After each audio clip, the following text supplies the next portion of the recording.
Today on an all-new Dr. Phil. Did she plot to murder her mother? You were tortured as a child. You think this was your only exit? I thought it was.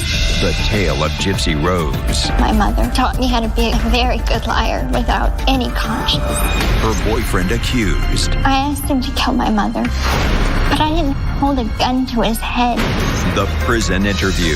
I opened the door completely naked. He was holding the knife in his hand. Her story. The night of the murder, your mother was screaming your name for help. I put my hands over my ears. Then it all went quiet. What happened? In her words. It broke my heart. Part of me wanted to save her because she was my mother. And then the other part of me was like, I'll be able to live this good life where I'm free of her. And this is less than 24 hours after your mother was stabbed to death. The shocking home video. A daytime exclusive. I wish I wouldn't have done any of that. Gypsy Rose. From wheelchair-bound to behind bars for murder. Now, on location in Missouri. Here's Dr. Phil.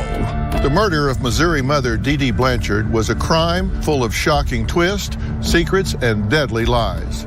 We're here at Chillicothe Correctional Center for part 2 of our interview with Gypsy Rose. Yesterday, you learned this young woman took a plea deal for second-degree murder concerning the death of her mother, who held her prisoner by convincing her that she was victimized by a series of debilitating diseases. Many refer to it as Munchausen by proxy syndrome or factitious disorder imposed on others. As she grew older, Gypsy Rose always felt just like the princess in the movie she loved, locked in a tower controlled by an evil witch. And soon, the sweet, innocent girl who called her mother her best friend began to plot to kill. Gypsy and Dee Dee Blanchard, a mother-daughter team who came to Springfield as self-described Hurricane Katrina evacuees, with a story of suffering that brought an outpouring of support. Gypsy was wheelchair-bound and suffered from muscular dystrophy and leukemia. It just proves that happy endings are not just in fairy tales, they're real. Things are not always as they appear. Breaking this morning, authorities are investigating a homicide. Deputies discovered the body of 48-year-old Dee Dee Blanchard inside a home early this morning. Gypsy Rose Blanchard and her boyfriend, Nicholas Godijon, are both charged with premeditated murder. If she can walk, what else has been a lie all these years? Are you glad your mother's dead? No, sir. I'm glad that I'm out of that situation. She would force me to be in a wheelchair, force me to go to doctor's appointments that I didn't need. Did you understand that you being sick was necessary to keep up what she built? Because you got a house, donations, you got different things from people for being sick. So that was a source of income for her. And I had no idea that I was a part of that. You didn't know that you were a cash cow? No. So did she tell you that you were intellectually challenged? My mother told the doctors that I was mentally incompetent. She's got the mind of like a child. She told me if I was to contact anybody and tell them that she would take a hammer to my fingers. And she had taken handcuffs and a dog leash and tied it together and tied me to the bed. I just don't understand how somebody can do this to their child. You were being set up. Right. Why would she do that to you? I trusted her so much. She told me that she loved me, that she was trying to protect me. The only person I need protection from is her. You go on the dating site. I started to have feelings of wanting a boyfriend, and that was something that was never allowed. You meet Nicholas Godijon. Our relationship was about almost 3 years. He had multiple personalities that were violent and scary. He thought that he was a 500-year-old vampire named Victor. Thought I was in love with the good side of him. When did you meet him for real? In 2015 at a movie theater. Did you have sexual relations with him at the movie? Yes, sir. After this meeting, did you ask him to kill your mother? Yes. We called it Plan B. I was getting desperate. Nicholas Godijon has not been convicted of any crime. He was charged with first-degree murder in the stabbing death of Dee Dee Blanchard and has pleaded not guilty. His trial is set to begin in December. We now fast forward to that night, 8:36 p.m. Tell me in your own words what happened that night. Now, as we get into part 2 of our interview, you're going to see what became the perfect storm of naivete, perversion, and distortion of the truth that led to tragic death. I want to talk about the night of the murder. Tell me in your own words what happened that night. Well, really, my mother and I had got into an argument 2 days before, and it was about my feeding tube. I'm like, I no longer need this feeding tube. Can we please have it removed? And she said no. And I had an upcoming surgery, and I didn't want to have it, so I asked her, please tell the doctor I don't need this surgery. I've had it 20 times before. Why do we have to have it again? And she's like, there's nothing I can do about it. The doctor wants it. And so I became very numb to Plan B. And I talked to Nick. He had me talk to Victor, who initially was the one that was going to do the murder. And he was like, ask Victor, please. And I said, Victor, will you please come kill my mother for me? Because I can't do it myself. Was this on the phone or was this over text? This was over the computer. Okay, so you're emailing back and forth, texting, messaging, whatever? Yes, sir. You say, we're going to do this. We're not ever going to bring it up again. Then at 9:08 p.m. on the 10th, you say she's taking her sleep aid.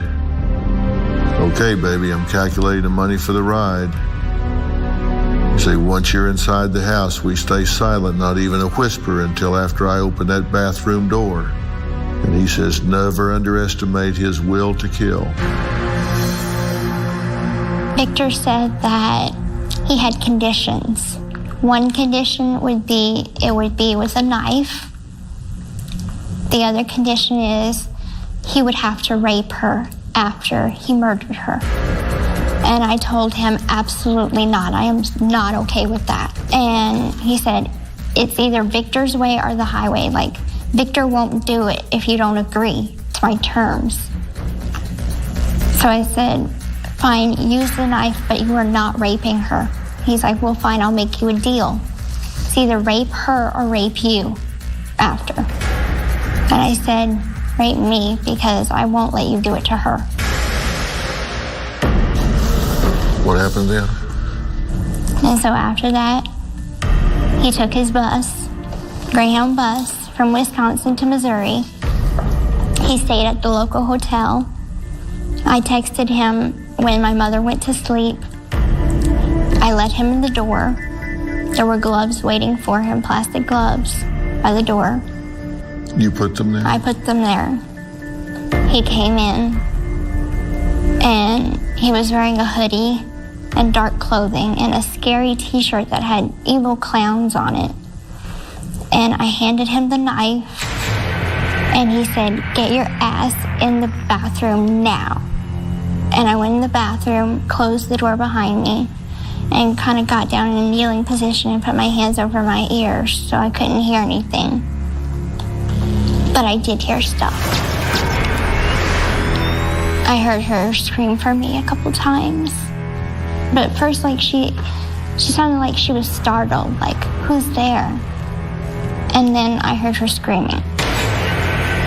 Your mother was screaming your name for help. And I wanted to go and help her. But he had told me prior, if you come in the bedroom, Victor might hurt you too. Like, Victor will lash out at you if you try and stop it. So I was scared of that. And I was scared of what I would see. And I was just so scared. So I didn't move even though I wanted to. And then she called my name about 3 or 4 times, wanting help. I didn't move. And then it all went quiet. How did she call your name? That was like asking for help. Like, Gypsy, help me. Did she call it as though she knew you were involved, help you, or? No, I don't think she knew. I think that maybe she thought it was a random break-in. Take me through the moment you heard that. It broke my heart because I knew there was no going back, even if I wanted to. Like, part of me wanted to save her because there were good parts to her, and she was my mother. And then the other part of me was like, if it's gonna be over in a little while, and I'll be able to live this good life where I'm free of her. But moments before, you had just let the murderer in the door and handed him rubber gloves and a knife. Mm-hmm. And your good life was going to be with this man that murdered your mother. Yes. Did you think about the fact that you were making a plan to live with someone that you say was capable of stabbing your mother to death? Coming up. You're in the bathroom floor. Did he come in there? He did. Take me through the moment you opened the door. I was completely naked. I let him in and he was holding the knife in his hand and his finger was bleeding. Tomorrow on Dr. Phil. Two beautiful sisters My dad is very controlling. say they've been sheltered their whole lives. You didn't have the talk about boys and sex.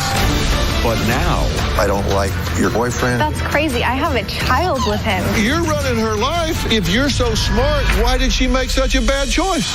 is Dad kicking them out? You followed it up with an eviction notice. A very polite eviction notice.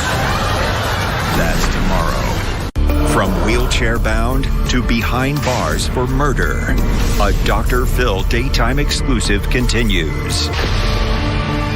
A daughter, once thought to be missing, is now charged with her mother's murder. The news of Gypsy's alleged involvement in the crime is the biggest shock of them all. Court records show Goda John and Gypsy were in an online relationship for 2 years. An earlier statement, investigators say Goda John told them that he and Gypsy planned to kill Dee Dee so they could be together. Records show Goda John came to Springfield from Wisconsin after Gypsy asked him to kill her mother. Did you think about the fact that you were making a plan to live with someone that you say was capable of stabbing your mother to death? I thought he loved me, and I thought he wanted to protect me, and I thought I'd be safe with him. You're in the bathroom floor. Mm-hmm. Did he come in there? He did. Whenever it was all over, he had this knock code. He knocked on the door 3 times, scratched the door twice, and that was his code to let him in. But before I could let him in, he commanded me that I must shave my legs and any body hair and present myself to him naked. So he's standing outside the door with a knife and rubber gloves on,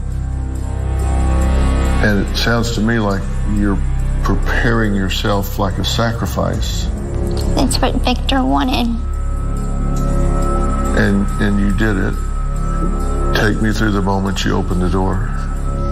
I opened the door and I was completely naked, but I was wearing a wig because my head was shaved. I let him in and he was holding the knife in his hand and his finger was bleeding. And he said she tried to fight me off, but I was too strong for her. Clean up my finger. And so I knew that there was bandages in the closet. So I got bandages, cleaned off his finger. And then he commanded me to clean up blood spots on the carpet that led from her bedroom to the kitchen, where he had walked to get paper towel to cover up his finger. Of course, we have to say alleged, because he's not here Yes, sir. to tell the other side of the story. He's not here to say that didn't happen. He's not here to defend himself. And because he's not admitted it, he's not been convicted of it, then we have to treat everything you say as an allegation. What happened then? He tells me to grab a suitcase. I find a suitcase, and he starts going through my things in my closet, picking out clothes to pack. Then he calls the cab, and then we leave the house. So how far do you think you were from your mother's dead body while all this was going on? Not far. My room is across from hers. I don't know how long it took her to pass away. Did you go in the room? No, sir. And every time I'd pass by the room, he would stand by the door and block my view, so I couldn't see. Did you want to see? No, sir. You've seen it since then? No, sir. They've never shown you a picture? I've requested, even from my attorneys, don't show me. Did it occur to you that he's dripping his blood all over the place and you're calling a cab? This is not real stealthy. I know.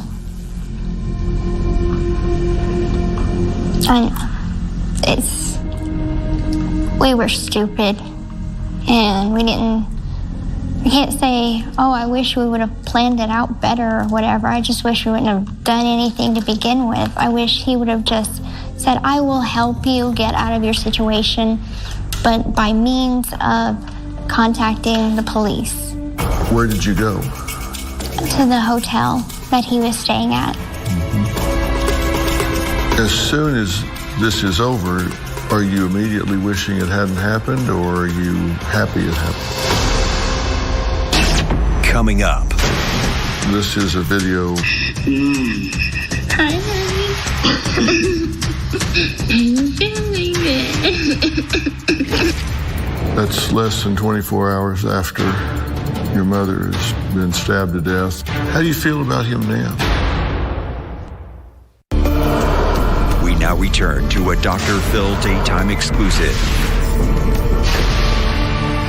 I thought that Gypsy was relieved that her mom was dead.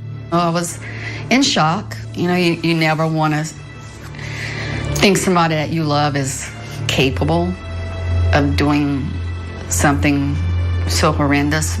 I don't think Dee Dee deserved to be killed. I mean, what she did was definitely wrong. There's no question that you don't do that to your child, but there's not a lot of love lost now.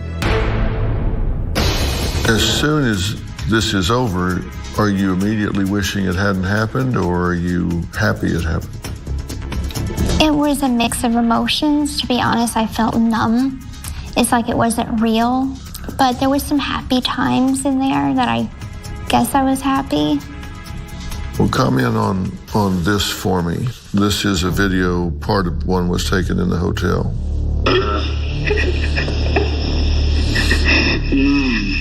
Hi, honey. I'm feeling it.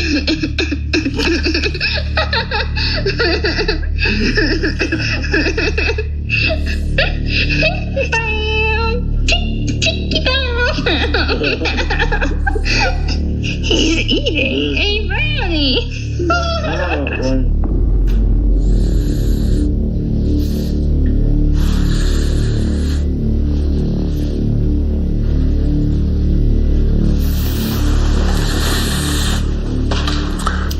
That's less than 24 hours after your mother has been stabbed to death. I wasn't myself.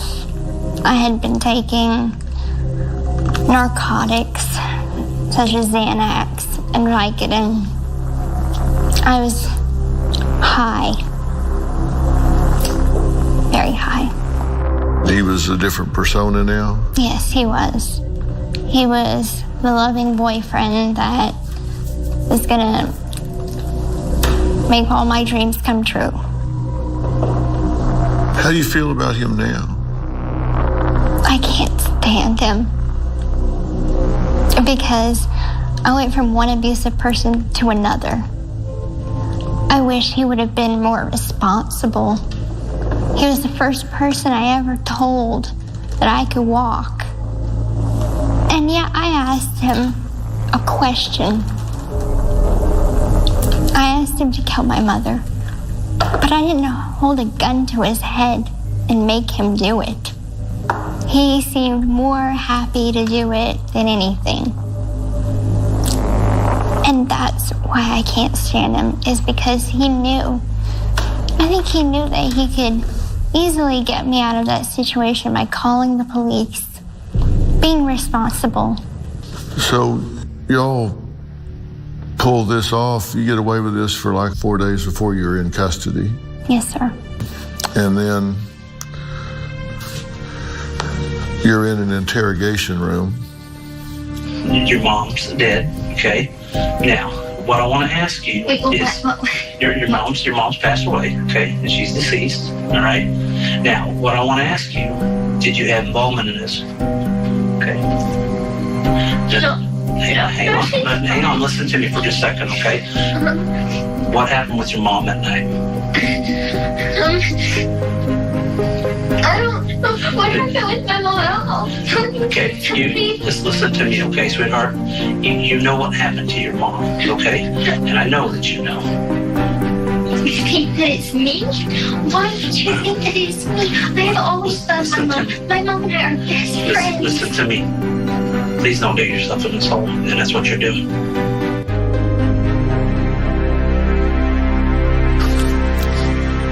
Tell me what you're thinking right now.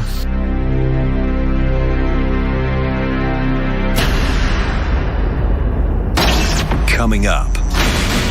Tell me about this post. Me and Nick made that post on her Facebook account. It says the bitch is dead. From wheelchair bound to behind bars for murder, a Dr. Phil daytime exclusive continues.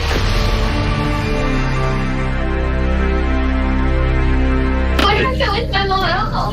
Okay, you just listen to me, okay, sweetheart? You know what happened to your mom, okay? And I know that you know. You think that it's me? Why did you think that it's me? I have always loved my mom. My mom and I are best friends. Listen to me. Please don't get yourself in this hole, and that's what you're doing.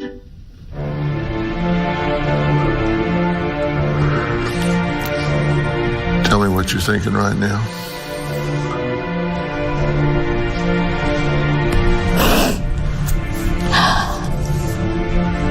I wish I wouldn't have done any of that. It's hard to see pictures of that house and the memory. And pictures of her in the wheelchair.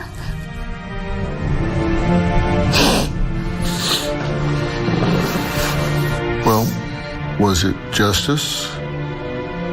No. She didn't deserve what happened. If anything, she just deserved to be where I am. Mm-hmm. Did she warp your personality? Did she warp your mind? Did she warp your moral compass? In the beginning, yes. And through my life, yes. She taught me how to be a good liar.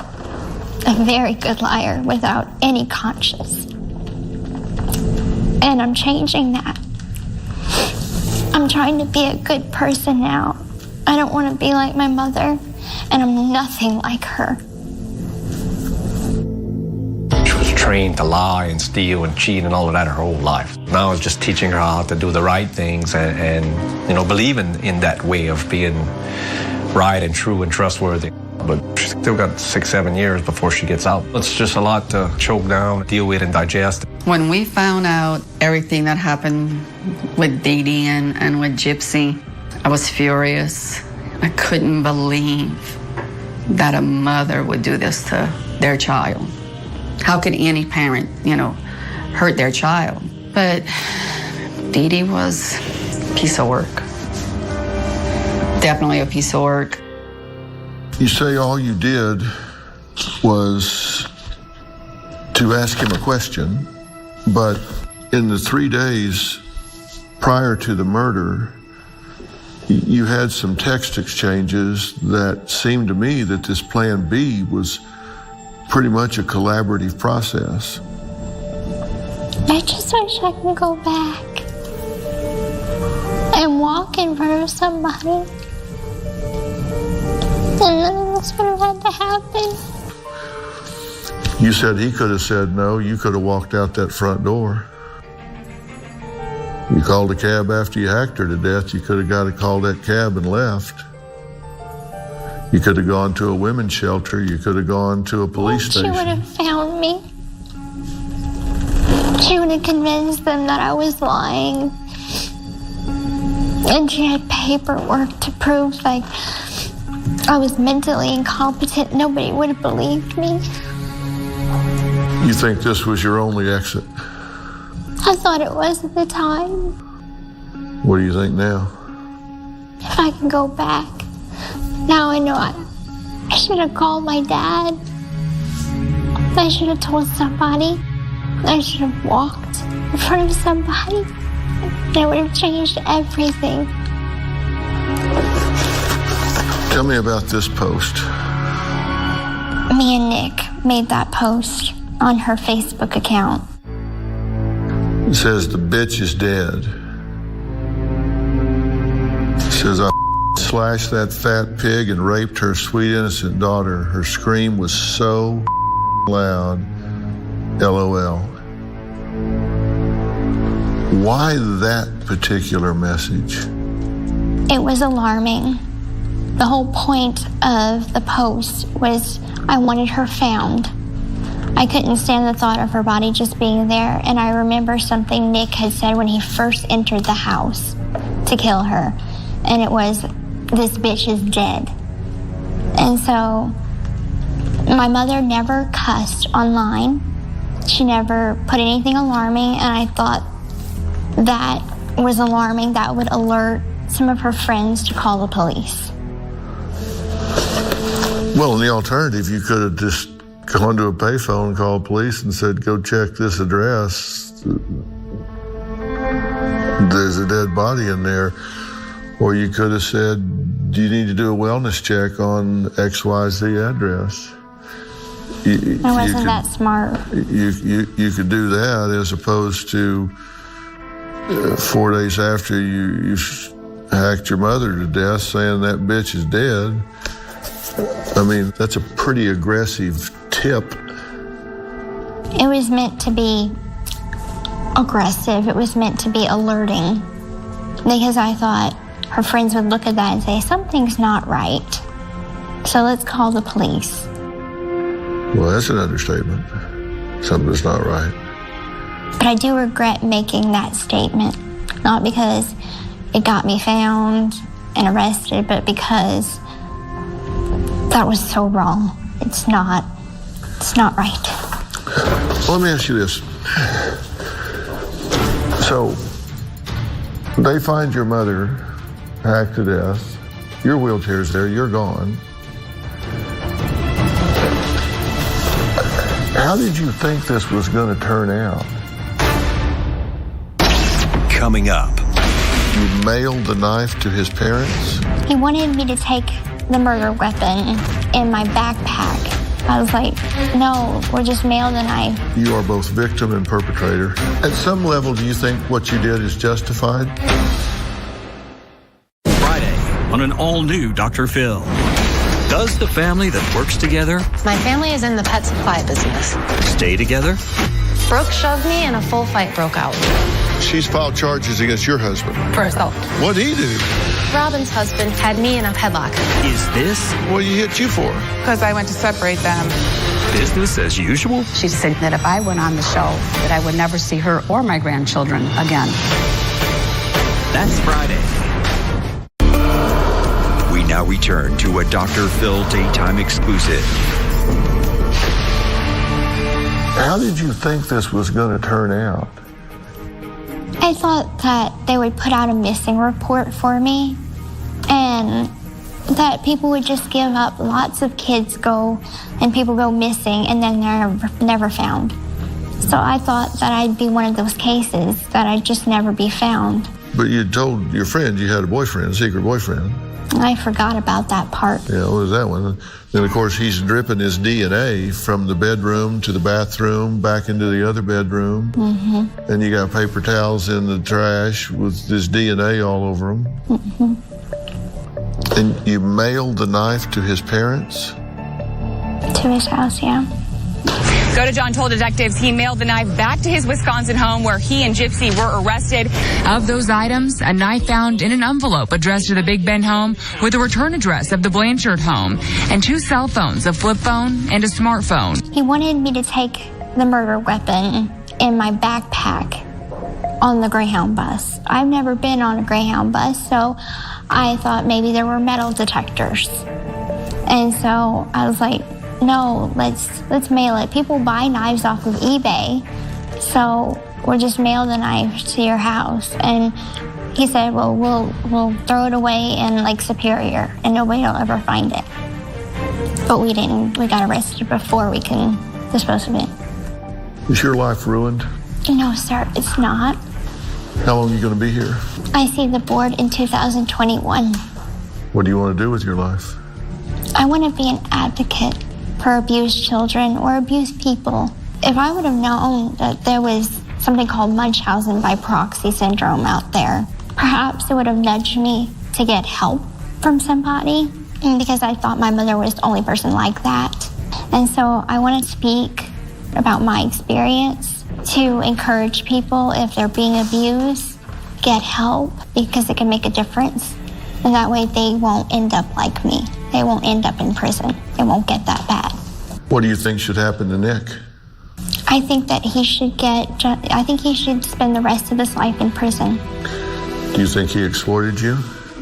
I think he did. I think he used me to have his own means. He was a lonely person, not a lot of friends. Girls would never look at him, so I was the only one that would never tell him no.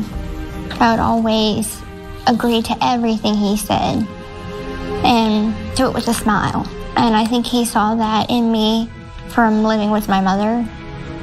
Like, I had that submissive, low self-esteem, codependent personality that I think he could prey on that, and he used me. Nick's going to have to own what he does, and you have to own your part of it. Your mother wasn't even on his radar till you put her there. I know. And you have to own that. This is not a typical situation. You are both victim and perpetrator here. You were chronically victimized by a sick and demented woman. If she's done all the things that it appears and the records reflect that she's done here. And then you became perpetrator. So this is an unusual case, and it is an unusual circumstance. And I hope that you put a frame around this. I hope you own your bad decisions and you find your way to forgive yourself for those things. And I hope you find your way to forgive your mother for the things that she's done to you, because you have suffered terribly. And if you don't find meaning to your suffering, if you don't use that suffering and use the tragedy of your mother's loss to create some meaning in this world, then it will make you insane. At some level, do you think what you did is justified? From wheelchair-bound to behind bars for murder, a Dr. Phil daytime exclusive continues. At some level, do you think what you did is justified? No, nothing justifies murder. I think that abuse should be punished by prison. But on one hand, can it be looked at as self-defense? I mean, on one hand, she was dicing you up, girl. How many surgeries did you have? So many. 10, 20? I'm pretty sure 30 more. Because I had multiple eye muscle surgeries, multiple leg surgeries, multiple throat surgeries. I don't have salivary glands, not these anymore because they were removed. You got cut open, you got parts taken out of you, you got hacked up, you got poisoned, your childhood was stolen from you, your adolescence was stolen from you, your teen years were stolen from you. I know. I'm trying to take the high road, and I found my faith while I've been in here. I've always been a person of religion, but I have to pray to forgive my mother. But right now, the hardest thing is to forgive myself. I have so much guilt. Well, the first person you got to help is yourself. You're very conflicted right now. I am. I mean, you feel very guilty on one hand and very exploited on another, and that's because both things are true. You were terribly victimized. You were tortured as a child year after year after year. That's terrible. You know, it's just a perfect storm of bad circumstance and bad psyche. And I think that's why they were willing to make a plea deal with you instead of drop the hammer on you. Because otherwise, you could be here for 40 years. Or life without Pearl. Yeah. So I think the system has acknowledged the uniqueness of the situation while also meting out a punishment that says we cannot condone this kind of vigilante justice of getting even. Mm-hmm. It's hard to judge her. I'm never going to question or ask her why you didn't do this or why you did this that way. I feel guilt. How can I let this happen? You know, why I wasn't there for Gypsy more. If I could have built that relationship with her, she wouldn't have hesitated to call me and say, Daddy, you know, this ain't right. I told her, I don't judge you for what you did, but I understand why you did it. No matter what, I'm always here for you, and I love you. Not even God can change what has happened. The future hasn't happened yet. The past is over. The only time is now and what you do in this moment. And what you've got to do is not make excuses for what you've done, but own that it's 100% wrong and equip yourself with more powerful, more empowering coping skills so you don't get in this situation again. And if you can use your life, if you do become an advocate, if you do have opportunity to speak, you do have a compelling story, but you're not anywhere near equipped to tell it at this point because you've got to find every lesson from that story that you have right now, because what you have right now is a compelling story, but there's not a takeaway from it yet. I do want to help you have a chance to redeem yourself in this life. Thank you. And I will lead you to some resources that will help you do that. And I will do that, and I will say it in the same breath that I say I absolutely condemn what you did. I condemn the choice you made to escape. At the same time, I condemn everyone in the system that failed you. Just because you made a bad choice doesn't mean that your life should be over. You're going to pay your debt in here. But then you should spend the rest of your life making up for it. I will. And you've got something to offer. You want to find something specific that makes a meaningful difference, and I'll help you identify what that is. Good. Okay? Because I want to make a difference, and I believe that I have the story too. I believe that I am getting better.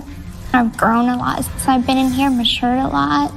I had loving support to help me get there. But I think the next 50% is going to have to be from more help than just me. Now you've got to get yourself ready for the next phase of your life, and I'm saying I'll help you do that. Thank you. Coming up, Gypsy reveals what life is like behind bars. How long have you been here now? A year and a half. What's a day in the life like for you? Want to know what's coming up on Dr. Phil? Visit our website and subscribe to our email newsletter. You'll get weekly updates, life strategies, and exclusive video that you won't find anywhere else. Plus, on drphil.com, you can see sneak previews of upcoming shows. Log on today. I want to remind you, this is Gypsy's story. 28-year-old Nicholas Godejohn has not been convicted of any crime. He was charged with first-degree murder in the stabbing death of Dee Dee Blanchard and has pleaded not guilty. His trial is set to begin in December. We reached out to Godejohn's attorney and did not receive a response by our broadcast deadline. This story is a tragedy on so many levels. Gypsy was a victim of unthinkable abuse, but there is hope for her future, and one day Gypsy will have the chance to live the life she was robbed of for so many years. How long have you been here now? About a year and a half. Okay. So how's life here now? What's a day in the life like for you? It's not so bad. I go to school. I have a job. What's your job? My job is working on my housing unit, janitorial services. So I clean. I go to school in the morning. I love going to the library. The administration here, they seem really dedicated to keeping the women here safe and to helping them really rehabilitate and better themselves. They offer free education, and especially for someone like me that came here with a second grade education, never been to real school. I'm very close to getting my GED. If they allowed me to send you some things, is there any way for you to listen to books on tape or to read things in there? Yes, sir. I have a CD player of my own. It'd be very much like a therapy session. Okay, that's good. And you have family support. I do. I do. My father, he has some guilt, and I try and tell him, don't feel guilty, because you're in my life now. You're here now, and that's what's important to me. Gypsy, thanks so much for talking to me, okay? Thank you so much, Dr. Phil. Gypsy's unconscionable decision to murder her mother is something she should be punished for, and something she will live with for the rest of her life, even when she finally experiences the freedom she was desperate enough to kill for.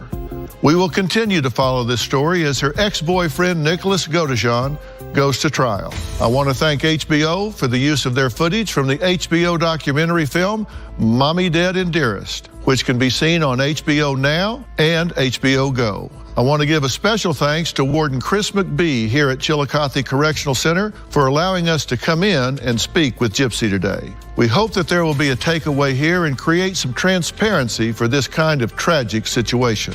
For more information about today's show, log on to drphil.com. Thanks for being with us today.